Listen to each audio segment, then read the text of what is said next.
간추린 정치권 뉴스 살펴보겠습니다. 첫 번째 소식은 문재인 대통령의 홍남기 경제부총리 힘 실어주기로 꼽았습니다.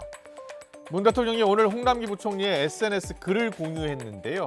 홍 부총리가 SNS에 한국 경제 성장률이 마이너스 1%를 기록한 것을 두고서 선진국들보다 역성장 폭이 훨씬 작다. 우리 경제가 위기에 강한 경제임을 다시 입증한 것이다라고 적었는데요.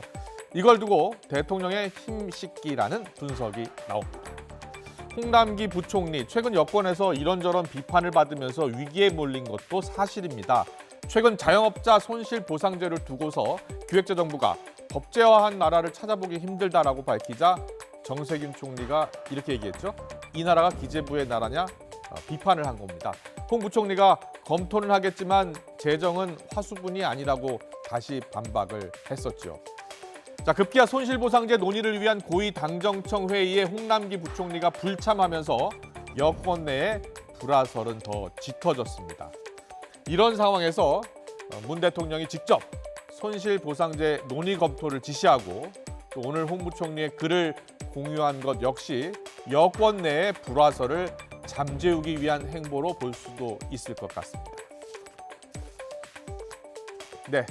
오늘 부총리 협의회에서 홍남기 부총리를 만난 정세균 총리도 이 손실보상제와 관련해 관계부처와 충분히 협의하겠다고 강조했습니다.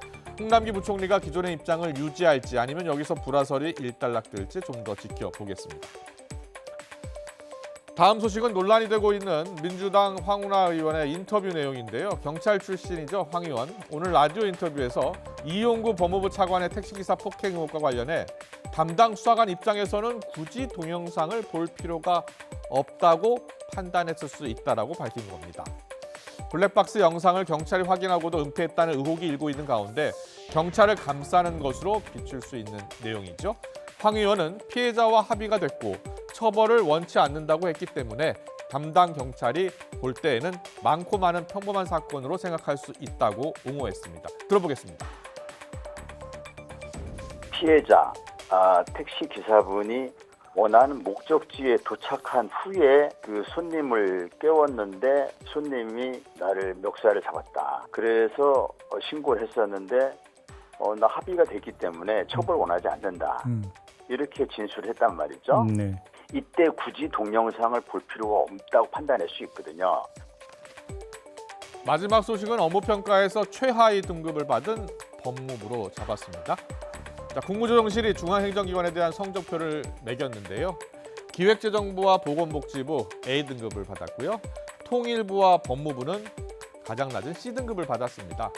국무조정실은 코로나 대응과 포스트 코로나 시대의 준비에 대한 평가가 높은 기관이 대체로 우수한 평가를 받았다면서 핵심 과제 추진이 지연되거나 현안 대응이 미흡했던 기관들은 상대적으로 낮은 평가를 받았다고 설명했습니다. 하지만 법무부가 진짜로 C를 받은 이유는 최근까지 시끄러웠던 추미애 장관과 윤석열 총장의 갈등, 그리고 거기에 이용구 차관의 택시기사 폭행 등이 영향을 준 것 아니겠느냐라는 그런 분석도 나오고 있습니다. 지금까지 간추린 정치권 뉴스였습니다.